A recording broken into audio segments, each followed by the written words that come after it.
Okay, everyone, thanks for joining. Here we are today, again, obviously with my dad. We're talking about the 53 Topps Eddie Mathews, his second year card. Where's your 52? How come we're not looking at a 52? Yeah, 52 was one of those cards that is probably at the bottom of the Atlantic Ocean with the Mickey Mantle rookie. So if you haven't heard the discussion about the 51 Bowman mantle, listen to that. That'll give you a little backstory on the 52 Topps and why that's not in your collection. Was it that was he was the last card in the set, card number 407. okay? Mickey Mantle happened to be the first card in that high number series, 311. So it went from 311 to 407, and with the shortage, there's not a lot of those cards around. Common cards are This card, I mean, this 53 top, this is my favorite Topps year.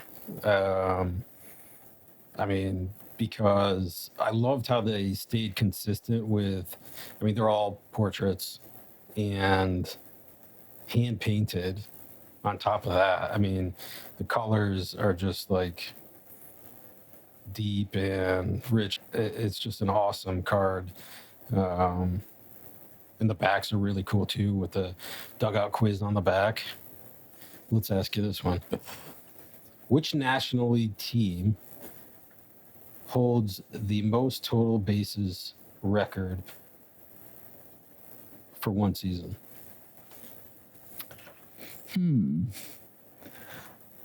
mean, that's like impossible. This card is 53. So, I would say the Brooklyn Dodgers from the 50s, but then this would be before that. Let's see. I'll read it again. I might have gotten that wrong. American League. Let's read this. All right, my glasses. Yeah, which NL team holds the most total bases record for one season? I mean, this is impossible. It's the St. Louis Cardinals. The answer is Chicago in 1930, 2,684. Anyway, I put you on the spot there. There's one of the artists that Topps commissioned to do the 53 Topps. And this gentleman did probably more than any of the other artists. And just so happened I was doing a card show in my local town. And this guy, older gentleman, set up and he's got these all these original 1953 Topps portraits. And he was selling them. And he was one of the artists that did the 53 set, Jerry Dvorkin. And, he also he would commission to do, if you wanted your portrait done, like in the 53 look, he would do that. So that's crazy. It wasn't cheap, but it was, imagine to have that done. So I did not know this story because as I was, looking up some facts about the artists that did these, like I did with the 51 Bowman, I saw this guy's name. So there were, so I guess Topps didn't really keep lists of artists that did it, but there was like at least three artists.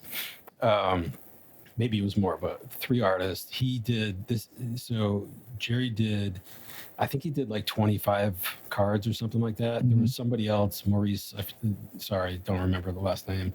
I think that artist, he did predominantly a lot of them, but like, and then another artist. But so these guys were, I guess, he would come home after like his day job and then paint till the wee hours of the morning, these portraits, and he would send them back to Topps. He never kept originals. Apparently he did. But Topps would send him back, some critiques. So one of the critiques they sent back, which is awesome about this card, is they wanted some more, they wanted more in the background. So he started playing with that. He started adding more things in the background. So which is cool because if you look at this card, yeah, the scoreboard, you got the scoreboard and fence in the background. I'm sure he just painted that in. So how much do you think he was getting per portrait? At that time, $50. 20, $25. Imagine. Isn't that crazy? Imagine. There's a 53 on an auction site of one of the portraits. I think it's a Satchel Paige. Ooh, yeah. Big money. Satchel Paige was the last card in the 53 set. Big money for that. I forget how much, but it was 5 figures. I wonder, do they list which ones Jerry actually did? On that auction, they listed the artist. We might be able to find a list. So it'd be interesting to see who did the Mathews. Yeah, we'll have to we'll fact check that one and see who did this. See if we can find information on who did this one. But also going back, I'm looking at this his career stats records. I mean, he was incredible. Like 500 home runs, 512 to be exact, and played a great third base. Yeah, and won a World Series. I mean, I feel like, I don't know why. Maybe because I'm, I was born in '78, but to me, it seems like he was underappreciated. Yeah, I agree with you. I think some of that had to do with, his first year was with the Boston Braves. He's one of the few he's the only player that played for the Boston Braves, the Milwaukee Braves, and the Atlanta Braves. And he also, after his playing career, was a coach, a player, a coach, and a manager for the Atlanta Braves. So that's also another rare feat, I certainly think Mathews was underrated in terms of, he was one of the first National Leaguers. I think Mel Ott might have been the first one that cracked the 500 home run barrier. And then he and Aaron, for years and years, held the two teammates with the most home runs together. And with Mathews, I think, one of the reasons he might be underappreciated or underrated was he didn't play in New York. He played in Milwaukee. His first year was Boston, which is kind of a major media area, but that was, I think, only for about a year and before they went to Milwaukee. So it was Milwaukee and Atlanta, which aren't too popular with the media. And then he also was not a favorite of the media. He had some issues with not being media friendly. And at that time, like a lot of the voters, he wasn't voted into the Hall of Fame for like 4 or 5 years after his career ended. Wait a minute. So he finished 500 home runs. I think his career average was like 270, something like that, if I remember. 273. And we won a World Series. He was a great third baseman. And this guy's not a first ballot Hall of Famer. Yeah. I don't understand. I know. Media at that time was the writers. And if the writers didn't like you, they held grudges, Certainly the numbers are certainly there. He and Mike Schmidt, probably the two greatest third baseman. Brooks Robinson, certainly from a fielding standpoint. Let's think about this list. If we're talking about somebody that's top, well, who would be Schmidt's got to be the probably the best. Yeah. All right, then you got Brooks Robinson, you got Brett, you got put Chipper Jones on that list. Yeah. Chipper Jones almost hit 500 home runs, and he hit over 300 for his career. Yeah, so another underrated player. And he played in Atlanta. So maybe that tells you something. Even Aaron probably didn't get to do, it was always Mantle Mays, because they played in New York there for a long time. Duke Snider was the big three in New York. So, yeah, if you weren't in that major media area, you didn't get quite the notoriety. But he actually, I think, Mathews won 2 World Series because his last year, He was picked up by the Detroit Tigers, and they beat the Cardinals in the '68 World Series, and that was his last year. I mean, he only had, I think, 4 at bats in the World Series, but he was on the team. Yeah, he's on the team.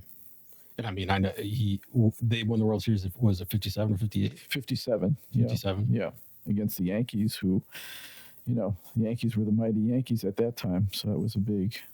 So they got Eddie Mathews. They got Hank Aaron. Mm-hmm. I mean, good luck. Yeah. But Yankees got Yeah. Yankees are loaded. They were loaded. Yeah. Yeah. Yep. So that was a big upset. It was an upset. Yeah, for sure. And I think he had a big home run that series. Mm-hmm. I know. He recorded the last out of the game 7. It was a ground ball, and he stepped on third to end the game. Yeah. Yep. I don't know how you know those things. I can tell you who hit the ball, Moose Scourin. You're unbelievable. But yeah, I mean, back to these cards. So absolutely incredible that you've met the artist, one of the artists that I read about, Jerry.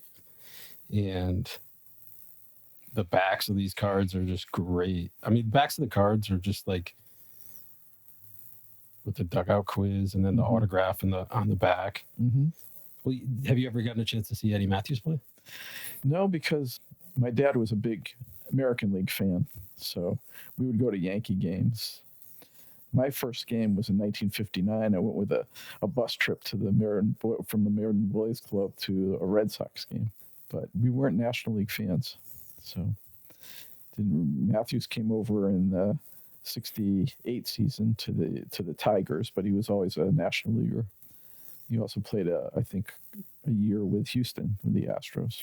Did he play with... Oh, wait, no. So when did Calavito come up? Calavito came up in '55. Were they in Detroit together? No. Calavito was with Detroit from 1960 to '63. He was with a few teams. Okay.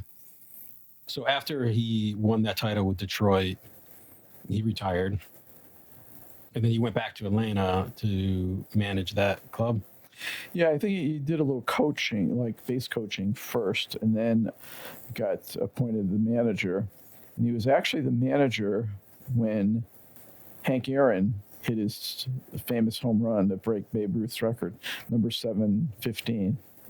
And, he didn't last too long as a manager. They kind of hit a midseason slump. What happens with a lot of, even though they're popular players, the ownership doesn't like losing. So the manager always seems to be the one that gets the axe, and he got the axe.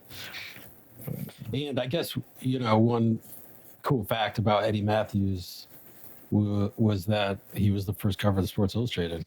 Yeah. And I mean, that photo is incredible.